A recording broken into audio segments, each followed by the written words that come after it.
Hello, my name is Silvia Carson-Emily. My final project is on the impact of U.S. tariffs on Florida oranges and what it means for small business owners. Last year, the restaurant where I work, Pepe's Cafe, a small business, experienced a sharp increase in the cost of fresh oranges that we use for our fresh squeezed juices and cocktails and beverages. After conducting research, I found that U.S. tariffs have impacted orange suppliers, including those from Canada, Brazil, and Mexico. Here's a map to show the countries that we're working with in this project. The cost per pound of fresh oranges has risen significantly, forcing small businesses like ours to pass the increased cost on to consumers.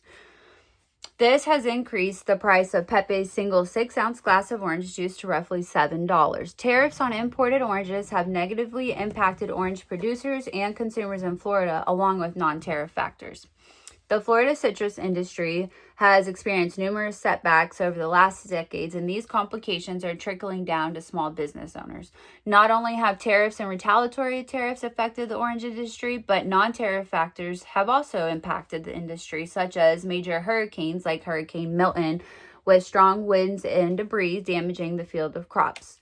Another non-tariff factor is the citrus bacterial disease known as greening disease.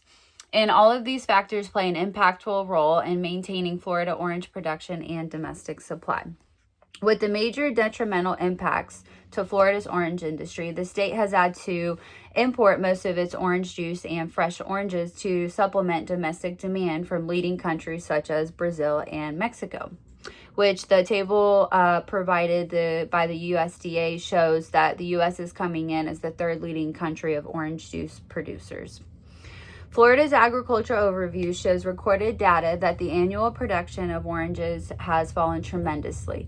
In Florida's crop year of 2024 to 2025, production was presented at 14.6 million boxes, which is significantly lower than the year before, which is recorded at 20.3 million boxes of Florida oranges. Now, the annual sales of orange production has also decreased. Florida's crop year of 2024 to 2025 is listed at $273 million. And then the year prior, production sales were recorded at $330 million. This evidence shows a trending decline in production values from year to year. So according to a survey from the USDA, Florida's acres bearing oranges in 2025 are listed at 183,000. Whereas the year before, we were at 248,000 acres bearing oranges. And this reflects a 26% decrease in acreage coverage for Florida oranges. President Donald Trump proposed a 25% tariff on Canadian exports beginning around March of this year. And in response, Canada proposed a retaliatory tariff of $30 billion on goods imported from U.S., and Florida orange juice happened to be on that list, but since has been remediated as of September 1st of 2025. Although this has been remediated, there are still lingering effects from this tariff impacting consumers of Florida oranges.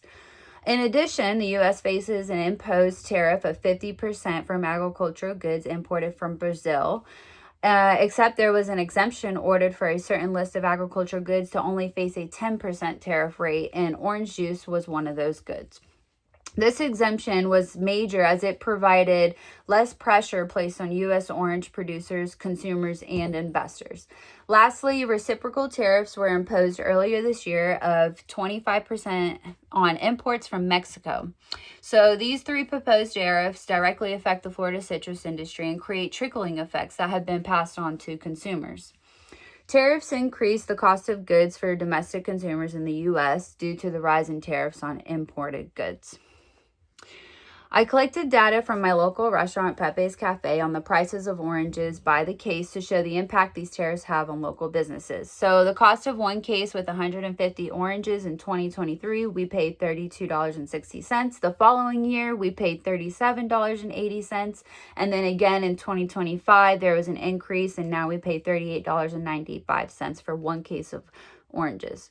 This data collected shows the effects of tariffs on Florida oranges and how the price has increased for restaurant owners. Now let's look at what this means for consumers of these local restaurants. So for instance, the screwdriver, vodka, and our fresh squeezed orange juice.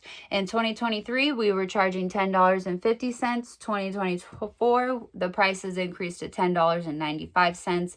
And now in 2025, the consumer pays $11.95. Research shows that the United States domestic consumption of orange juice has been trending at a decline over the last decade. From 2021 to 2022 compared to 2023 to 2024 crop year, results show roughly an 88 million pounds of decrease in orange juice consumption in the U.S. With Florida being historically known as the leading state of fresh oranges, can they attest to the trending decline in orange juice consumption for the nation? Although there are concerns about Florida's citrus industry due to diseases, weather, and economic impacts such as tariffs, Florida's citrus industry is still thriving. It employs more than 30,000 workers, all while providing $7 billion to Florida's economy annually. Florida has been known as the leading state in the orange industry over the last century. Florida now relies heavily on citrus imports and to counteract its lower domestic supply due to these economic setbacks. In addition to U.S. tariffs on imports, the citrus industry is experiencing retaliation from major countries we export to, such as Canada, causing disruption in our supply chains. Florida's is directly impacted as it once was the leader in the orange citrus industry, now dependent heavily on export markets, all while importing a major percentage of our oranges and concentrated orange juice. Two ideas that I would suggest to small business owners is first to slowly pass the increase in costs of imported domestic goods such as oranges and orange juice on to consumers at a slowed, gradual rate to prevent harming customer relationships and maintain the value of having fresh oranges and orange juice. Secondly, I would suggest finding domestic orange suppliers that are not subject to high tariff costs to help with the burden of increased costs over the last few years of Florida oranges and orange juice. Thank you.